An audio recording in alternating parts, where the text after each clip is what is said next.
Welcome to the FemiNinja Project. I am your host, Cheryl I Love, middle-aged ninja hiding in plain sight, dedicated to restoring human dignity one person at a time and helping you unleash your personal power. Discover that it's possible to look like a woman, act like a lady, move like a ninja, and think like a warrior. And remember, men are always welcome on the FemiNinja Project.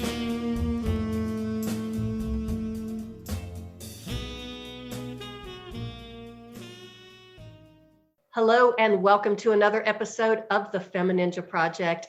And as you know by now, I love sharing positive stories which are educational, uplifting, and empowering.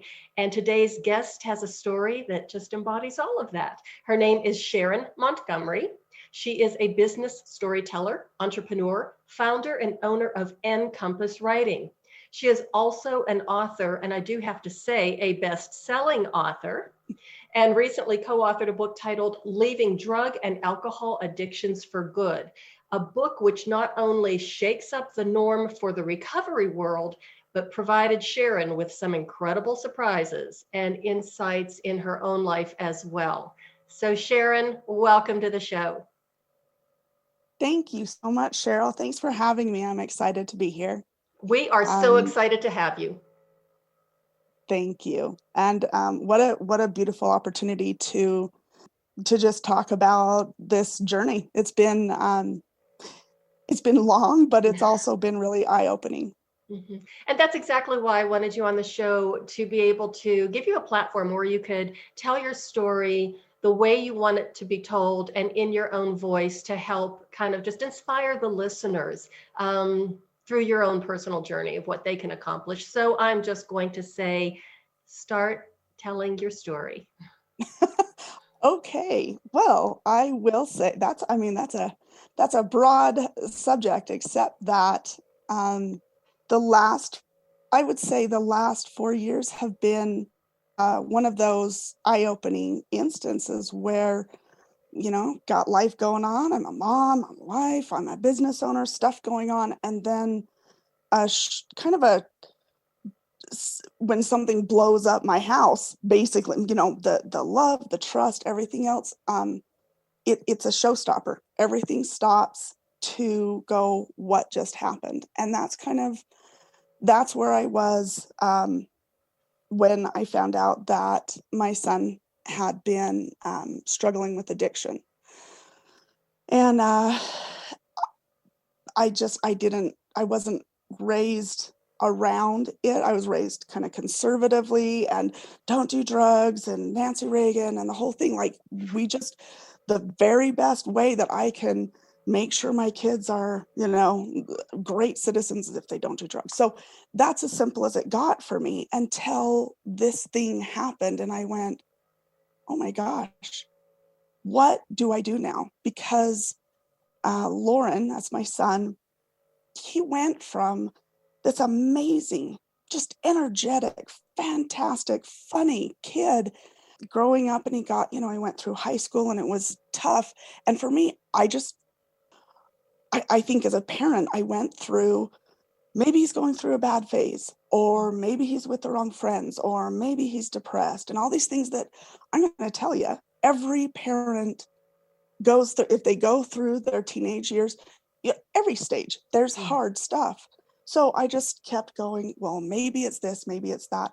What I didn't know is how to recognize the signs of trouble, because they're subtle. He doesn't want to be a troublemaker. He didn't want to be anything troubling, but he had some things going on that he was trying to find a solution for. And the most simple thing that was for him at the time became first marijuana, weed, and it wasn't necessarily the gateway, however, other than it just started there. But then he started withdrawing, and I just kept going, I don't know what is going on. In the meantime, because I don't know about you, Cheryl, but if you're a parent, if you're a grown up, you know how to, figure things out 5 things before breakfast and you just move on, right? So I had taken a project with a man named Joe Isley, who's the clinical director of Inner Balance Health Center in Loveland, Colorado. And so part of my project was, I was doing some research. I was doing research before because I thought, I know it's not drugs, but let me just check, for Lauren and for what was going on. So these two things collided. And I'm a big fan of being professional. I keep my business and my personal life separate because that's what we're supposed to do, right? At least that's what you just keep going. So I had my professional hat on when I would interview Joe for his life, his biography. It was his story. And then I would get out in the car and I would just sob and cry and just go, now I have to go home. And I don't know what's going to wait for me at home. Because here's my son who I love, and I'm frustrated and I'm mad.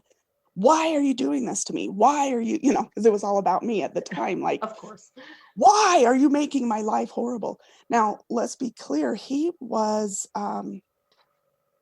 21, 22 when kind of our house kind of started dealing with this. It blew up, and he let us know that there was something going on.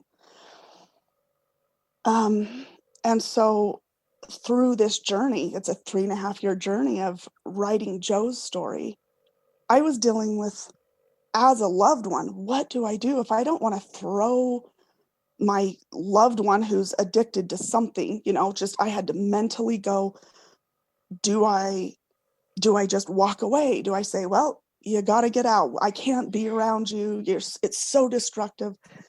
And I did. I said some of that but it was anguish, if my mantra was, if I don't help him, if I don't pay his bills or get him out of these troubles that he's got himself in or whatever, he'll die on the street. He'll be out. He'll be something. And I just had this mantra going on. And so it was this, I felt almost held hostage, and that's exhausting. So it was a learning process to be able to find out, number one, what's going on, because he wasn't going to tell me. So there was that whole stage of denial. There's another part where he came clean later on, and I had to deal with the fact that there were drugs and drug implements in my house, my own house, we didn't even smoke weed. I mean, here we are in Colorado and it's kind of casual, but for me to say that now, I'm like, we didn't even smoke. It's not that though. It was a very, just a straight laced kind of thing. We had a swear jar, for crying out loud. And so going from that mindset to now it's painful but it can be done to be able to find out how to help, instead of it being me against Lauren or my family against Lauren the addict. It became addiction, the Montgomerys against addiction. And I know I'm skipping a whole lot here, but I'm just kind of giving an over the top version, just kind of an overview. But the most beautiful part has been the growth in knowing that I didn't have to throw away my son. I didn't have to throw away that relationship. I didn't have to stop believing him. Even when it's not like he was polite and nice and kind and just had a drug problem. It didn't go like that. He was bratty and pulled every one of he just knew how to just make me feel terrible, except for that it wasn't about me. So part of going through this dual writing a book and learning about addiction and about a certain treatments that go beneath, hey, maybe just don't drink, maybe just don't do drugs, which I found a lot of in traditional answers society. You know, there was a lot of shame, a lot of blame, a lot of guilt attached to it. And so detoxing, that's important. But then just saying, don't do it, or you can't do it without God's help, and then just nothing further. It wasn't addressing the actual biochemical aspect. I didn't even know that there was a biochemical aspect, but there is. And I can tell you right now, as soon as I learned that he wasn't being a bratty, snotty, broken, you know, boomerang kid, all of those little self-thoughts that I secretly thought, as soon as I learned enough about the biochemical aspects, you know, his adrenals being depleted and the testing and different things like that, it became a medical thing. And I don't know about you, Cheryl, but I'm at a stage now where I have parents and I have loved ones who have or who are starting down the path of dementia or you know, Alzheimer's. And they don't act the same way as they did when they're in their rational mind, right? Right. They really don't. But not once have I ever thought that my loved one that has dementia is a total jerk and I hate them or I wish I wasn't around them. Not one second went through my mind that I wasn't going, she must be in so much pain to be acting out this way. Samesies. It's the same when you look at it from the mental, the emotional, and the biochemical part where the brain becomes actually addicted. I think that's such an important thing to bring up and for people to understand, because it really does change the pathways in the brain. It changes your brain chemistry. And it's not, like you said, you can't just say, okay, I'm going to put down the drugs in the bottle and everything like that and walk away. I'll just do it. Because you're fighting against this incredible biological urge or this biological change in your chemistry that is really hard to do. But I have got to ask you, just in the process of, you know, going through at the same time, you're writing this book with Joe and talking to him about all of his experiences and then living it in your own life, that had to have been just exhausting. Well, you're not wrong. You're not wrong at all. It's and I think that's the part of this fatigue that goes on in the addiction cycle, the addiction train, as we kind of coined it, is it just speeds up. It's exhausting when there are forces going on in your life that is driving habits, behaviors, your sleep patterns, your eating habits, which is what was going on with Lauren.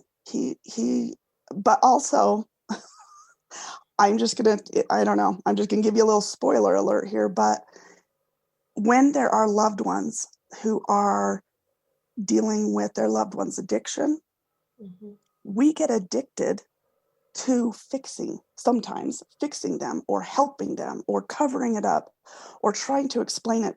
And we're sandwiched. We are in between our loved one, right? On one side going, how do I help you? And how do I get enough room to breathe? And then there's the outside world, the relatives, friends, the well-meaning neighbors or strangers that go, oh, you know about this. Oh, why don't you just this? Or blah, blah, blah. Did you raise him right? You know, or whatever it is, that there's this judgment and it's going on all the way from this side. I'm stuck in the middle. And then here's my son who's hurting, angry, frustrated, doesn't want to hurt us, but doesn't know how to stop.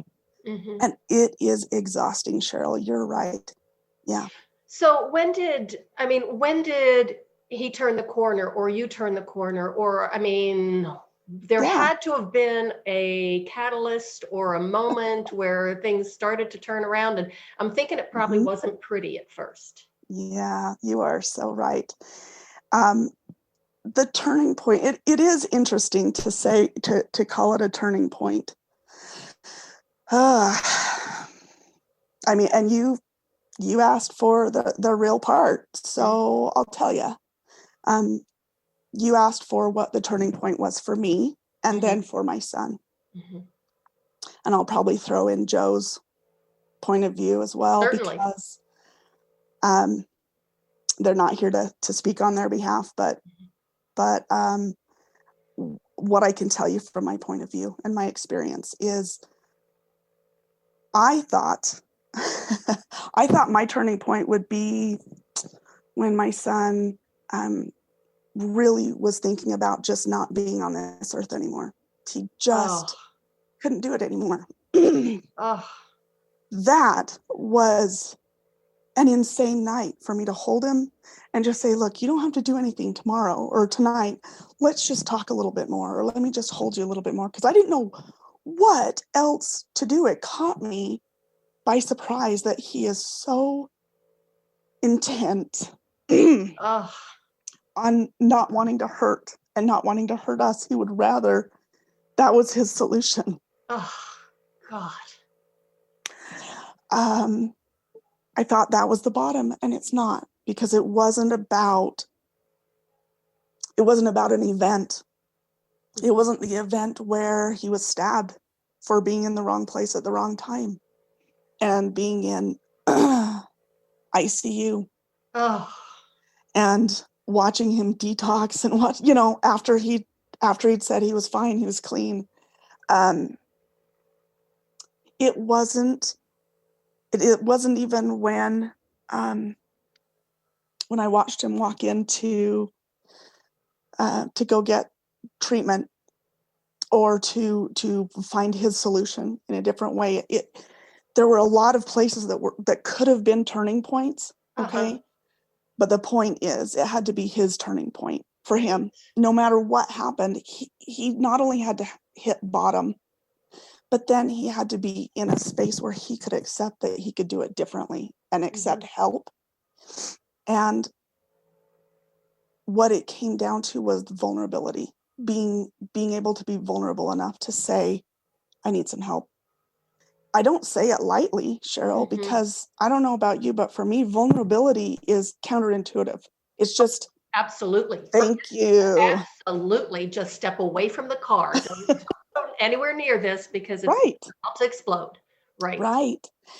And so, and it's the same for me too, right? He's afraid of being vulnerable. I was afraid of being vulnerable, and what that would mean. But as soon as and please understand, me doing anything was not the reason that he went into treatment or hit his bottom or got sober or clean or anything else. Not me. That's him, his choice. But when I stopped my addictive habits, when I was vulnerable enough to say, Lauren, I love you no matter what. And learning about this stuff from Joe has helped me to know what it's like, a little bit about your side, how much pain you must be in. And I just want to help. And so I'm not going to be microaggressive. I'm not going to be sarcastic. I'm not going to be going, if you just stop, I will stop that. What I'm saying is, once I put my vulnerability out there and said, I don't know how to do this. I'm not parenting or adulting or loved oneing very well, but can we be on a team to figure this out together? It was maybe the first step for him. And he had his own journey as well. For him, I would say ultimately it wasn't until he really trusted that, and he was tired. He was just too tired. And he hit bottom just on a Halloween night. Halloween's coming up. But he said, Mom, this isn't your fight anymore. It's mine. He was scared to death, but he was homeless. We had made our boundaries that he couldn't be with us when he was using, and it broke our hearts. And it broke his heart, because at the time he really realized what family was about. Kids were trick-or-treating. He was outside my house and had been there for probably 3 hours because his gas was just about gone. He was driving around. It was cold. He didn't know what else to do, but he realized that he missed his family and that my house was no longer his house, which it was. It totally was, except for it was him taking responsibility. So I guess without giving you a specific situation, we were surprised. When he knocked on the door. We thought it was a little trick-or-treating kid, and it was him. And he said, "Mom, can I come in?" And I said, "Of course you can come in. It's, this is your home. You've been here." And he goes, "Nope, it's not anymore." Aww. And it's because I have put myself in this position, and I have missed out on my family and what we could be doing. So I want to do this for myself. And how old was he at that time? He would have been 24. Okay. So I would have loved to say, yep, he had all of it behind him. And then I wrote his story at the same time I wrote Joe's. It didn't. There was nothing that lined up. And I kept going, when is this going to end? When is it going to end? And for him, it ended when he realized, I think, that he wanted family and he wanted to find out. He had enough knowledge at that time, maybe a little sliver of what biochemical restoration was about. Not much, just enough that it was out there and it was a possibility that he didn't know about. And so when he chose to get sober for himself, he never looked back, and it was a completely different story. So how old is he now? He is 26. And how's he doing? On Halloween, he'll be 2 years sober. I will think of him on Halloween. I hope you do. Yep. I will. I'm so glad. Thank you very much. It's funny. I appreciate that. I really remember dates, and for some reason they just really stick in my head, especially when I hear a story that is so compelling. So every Halloween now I'm going to think of Lauren. It sure makes it easy for him to have gone ahead and done that on Halloween on a nice holiday. Yeah. That works out for me well too. Oh gosh. Yeah. So I don't know. That was his bottom. Mine was very different. And there was a family workshop that I went to that was, once he went into treatment, then there was a family workshop. And so my husband, Micah, and we went to it.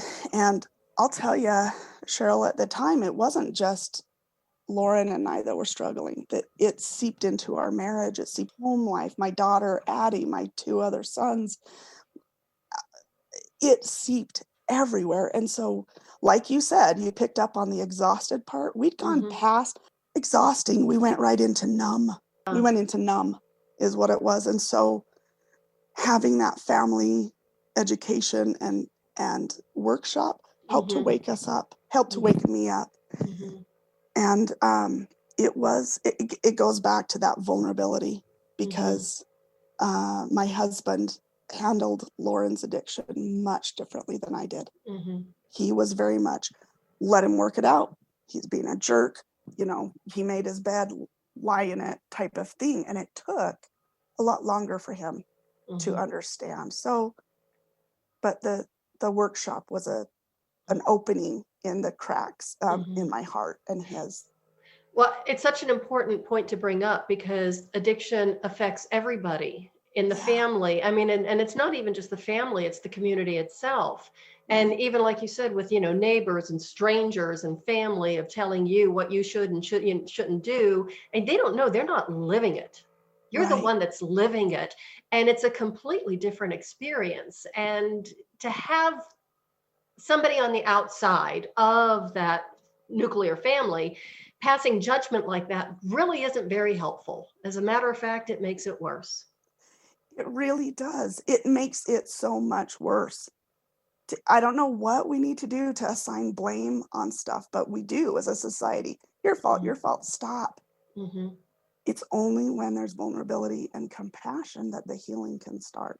Okay, that was my soapbox, but I really, truly feel that way. I truly feel like there's two sides to this story. And if you're on the outside looking in at someone who's struggling with addiction, struggling at all, oh my gosh, you probably know 4 people who are struggling with addiction too. We don't. As society, if we're not struggling with an addiction, we know someone who is.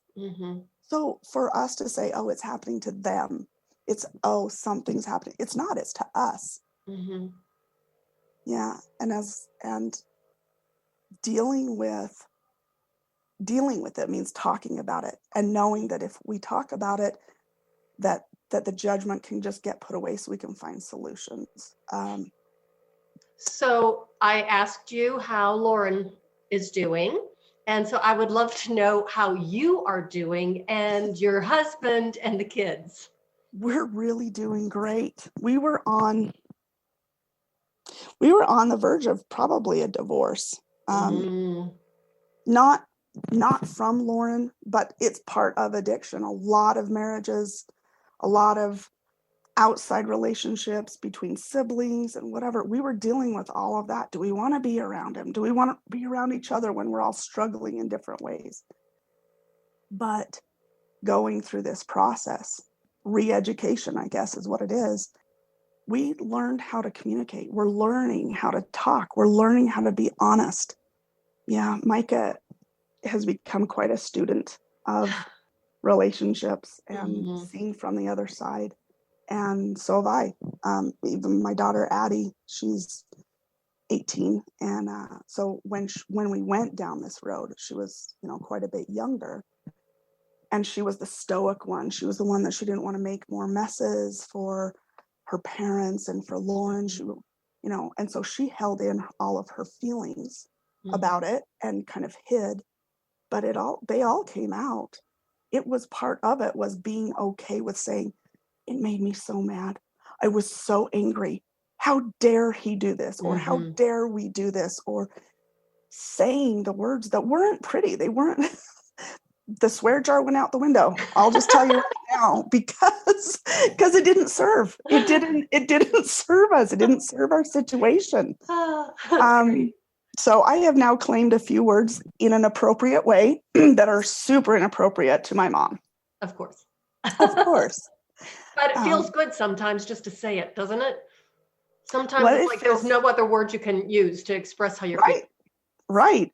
And I think that's the part, is the sincerity. Life is not always pretty. I think we all know that. Well, we don't always know that, but I'm learning that life's not appropriate always. And I don't know that there's anything great about being appropriate all the time, about being perfect and spot on. That's not how life goes. And this has been an eye-opening journey, because I can be loved, I can be accepted without being perfect. Life still goes on if we make mistakes. It's okay to say sorry. It's okay to have really, really crappy things happen and deal with, Mom, I don't feel like being on this earth anymore. Mom, I'm addicted to meth. And I've been, the story, they're not pretty, they're not fun, but reacting to it with all the appropriateness, that doesn't solve anything. And we had to get in there and say, all right, let's just talk. And I think more of that needs to happen. So many wonderful life lessons and points that you just made. I can't even, wrap them all around my head. But one of the things I am curious about is your relationship with Joe. How did that happen? I mean, is this like divine intervention that all of a sudden, you get this assignment or with this guy that? No, it was, okay. So first things first, my relationship with Joe is good. He is an incredible man. He's an incredible man who has lived a life of adventure and addiction and recovery. And he is a man who is absolutely committed to helping other people. And so he took his life's journey of addiction since he was 14 all the way until now in his 70s. And he has turned it into an opportunity for people to get help. He has turned it into working with doctors and clinicians and therapists and nutritionists to absolutely dedicate their lives to helping people get better and empower them. Yeah. So his program basically focuses on everything. I mean, it's the entire body, mind, spirit, soul, everything together, Got it. that you can't just deal with, oh, this is the addiction, stop doing this. Right. It's so comprehensive. I love it, actually. And it's so you asked how we kind of mushed together. I will just say it was a misunderstanding. Oh, okay. We had this great thing happen because I was looking for information, and his program manager, Carrie, had passed on to him that I was a writer, but lots of people call in to get information about, drugs. So there was this muddled part where I was looking for information and wanted to chat with them. I didn't want to talk about Lauren. I wasn't at that stage. I just professional, blah, blah, blah, I'm just getting information. And but on his end, he had been looking for someone to write his story. And so that's what he heard from Carrie when she said, hey, I found someone who is a writer. And so we had a meeting for two different purposes. My purpose, for the most part, the phone call was, I thought he was giving me information about his holistic program, but he was looking to interview me to tell his story. And so once we kind of got that, blip out of the way, we realized what an opportunity we had to write his story. I don't know about you, Cheryl, but you can always tell when there's something going on in another person's part of their life, So it eventually opened up, and I was able to be vulnerable to Joe, and he was very kind. So as I was telling his story, he let me in on his personality and his quirks and his passion and drive. And so we just have an interesting friendship because we're vastly different. We don't have a lot that we would just go, hey, I have this and this and this in common, except that he has been a dad and an adult struggling with loved ones who are struggling with addiction. Mm-hmm. He has been addicted.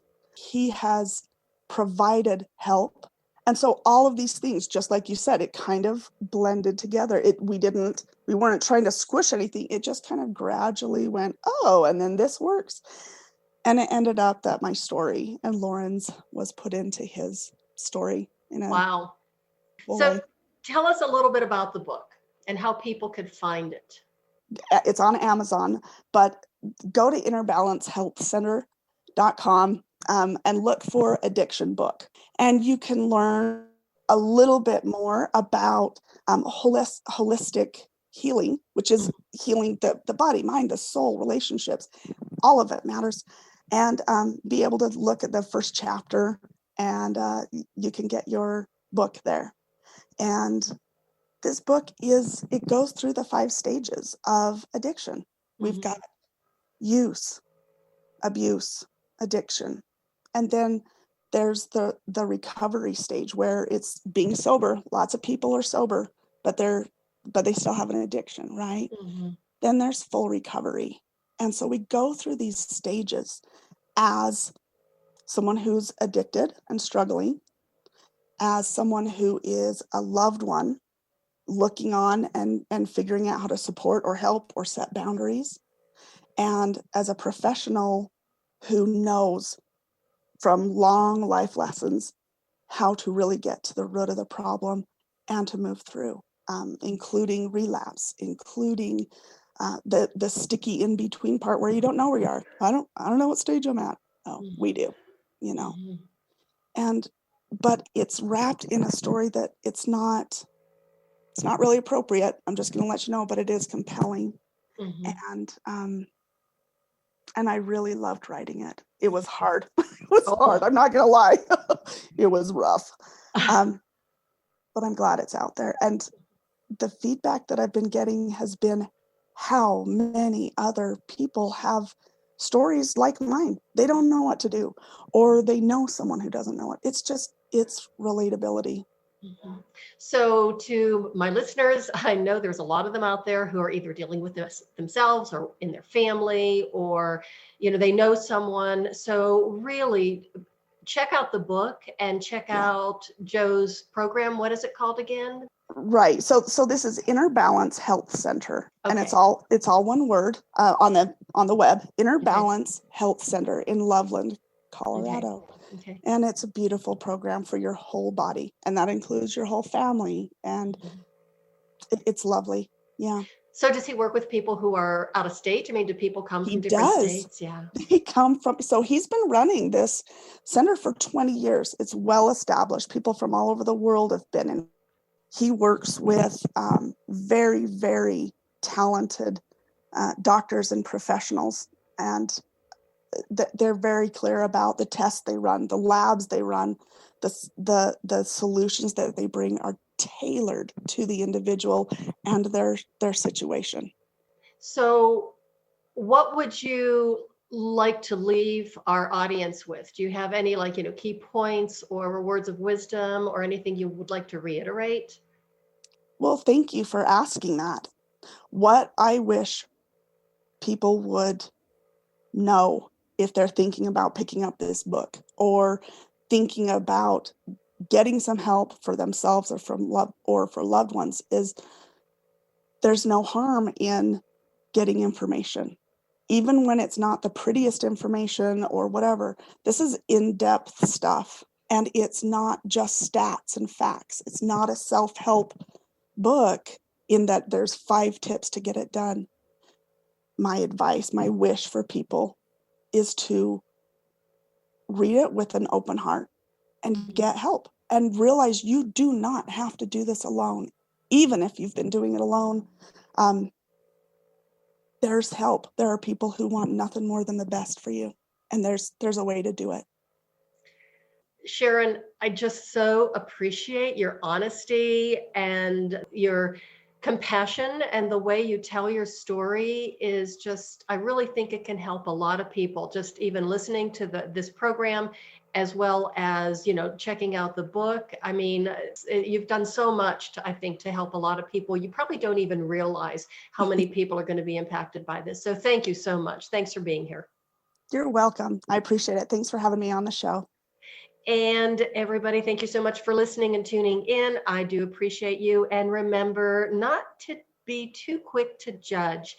And like Sharon said, it's with love and compassion that true healing begins. And that is the way of the FemiNinja.